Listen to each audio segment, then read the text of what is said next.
Hello, my dear students. Welcome to the period of history. In the history lesson number 3, this is our third video, 3.5 Life in the Harappa Civilization. अब यहाँ के लोग कैसे जीवन जीते थे. The Harappan people practiced agriculture. ये लोग एग्रीकल्चर करते थे यानी खेती बाड़ी करते थे.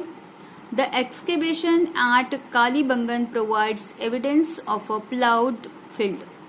ये जो कालीबंगन नाम की जगह है वहाँ पे जो एक्सकेवेशन किया गया था यानी वहाँ पे जो खुदाई हुई थी उसमें दिखाई दिया कि वहाँ पे प्लविंग भी होता था.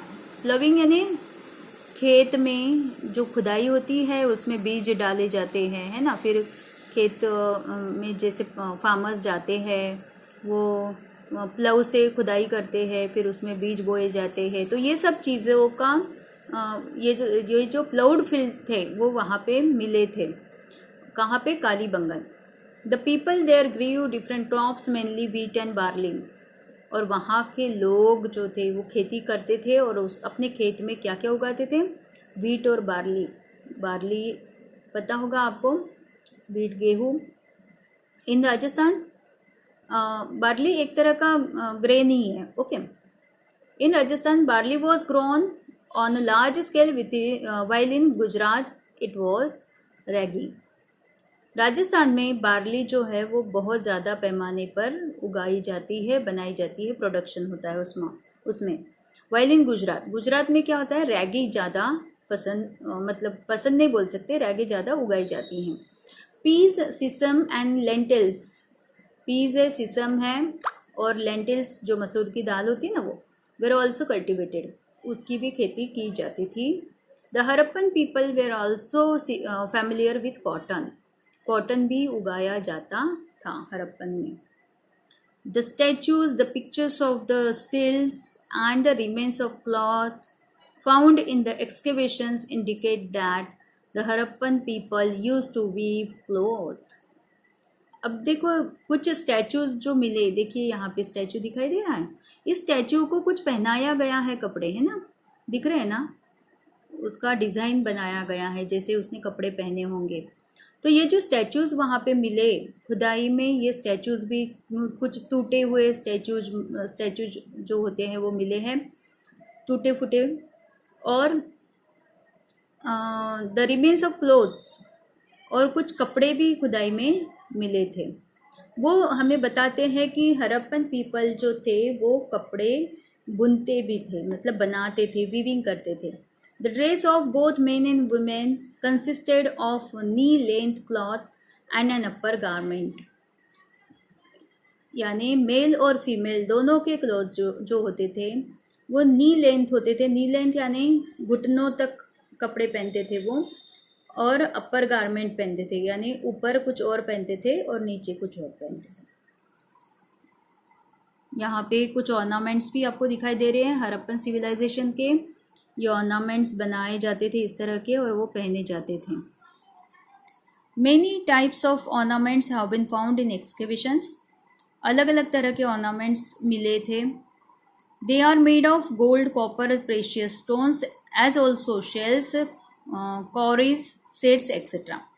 ये जो ऑर्नामेंट्स है ये कॉपर के, गोल्ड के, फिर कोई शंख वगैरह यूज़ करके बनाए हुए थे. सीड्स के भी बने थे. Men and women both used multi-strand necklaces, rings, armlets and waistbands.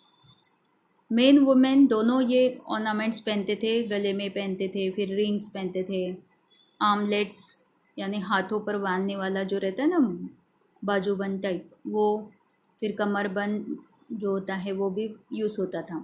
Women wore bangles right up to their upper arm. Bangles, women जो है वो बैंगल्स पहनते थे और कहाँ पे पहनते थे? अपर आर्म्स तक. A statue found at a Harappan site presents an excellent specimen of their art. Statues जो मिले हैं, स्टैचू वहाँ पे जो मिला है उसमें उन्होंने बहुत अच्छा आर्टिस्टिक कुछ, ये देखिए बहुत आर्टिस्टिक तरीके से वो स्टैचू बनाए गए थे. A cloak it shows the man's facial features very clearly. इसके ऊपर इंसान के फीचर्स कैसे थे, उनका चेहरा कैसा था, आंखें कैसी थी, नाक कैसी थी, ये सब हमें इससे एक अंदाज़ा हमें आ सकता है। A cloak with a beautiful trefoil pattern is draped across his shoulder. अब इसके शोल्डर पे देखिए एक तरह का ट्रीफॉइल पैटर्न, ये जो दिख रहा है ना, उसके जो कपड़े हैं वो कपड़े दिखाई दे रही है, एक अलग ही तरह का पैटर्न उसके ऊपर बना हुआ है और वो बहुत ही ब्यूटीफुल लग रहा है। Okay 3.6 trade. The Harappan people carried on trade within India as well as with countries outside. Harappan people जो हैं इंडिया में तो ट्रेडिंग करते ही थे, लेकिन इंडिया के बाहर भी किया करते थे, यानी व्यापार उनका इंडिया के बाहर भी होता था।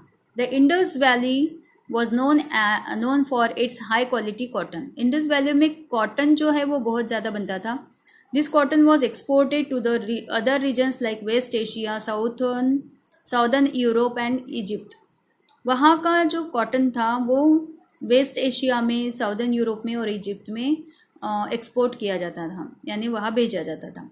Cotton cloth too was exported, और कॉटन के कपड़े भी भेजे जाते थे। The traders of the Harappan civilization provided muslin cloth to Egypt. और हरप्पन सिविलाइजेशन में वहाँ के जो ट्रेडर्स थे, व्यापारी थे, वो इजिप्ट में मसलिन क्लॉथ, मसलिन एक टाइप का क्लॉथ है, वो भी भेजते थे।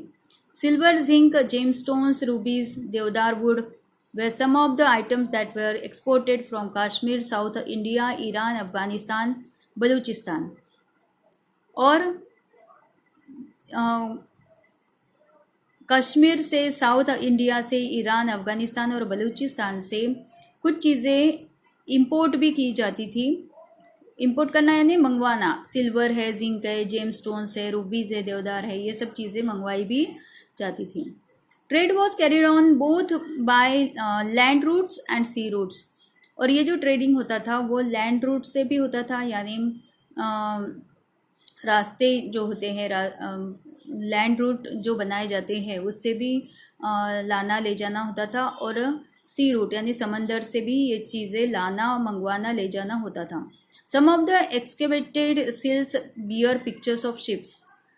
ये हमें कैसे पता चला? क्योंकि एक्सकेवेशन में कुछ सिल्स मिले, उसमें शिप के पिक्चर्स थे। इसका मतलब उस ज़माने में शिप यूज़ किया जाता था। A huge dockyard has been discovered at Lothal. और बहुत बड़ा डॉकयार्ड जो है वो भी लोथल में मिला। The trade of the Harappan civilization was carried on along the coastline of the Arabian sea. और ये इनका जो व्यापार होता था वो अरेबियन सी के किनारे से भी होता था।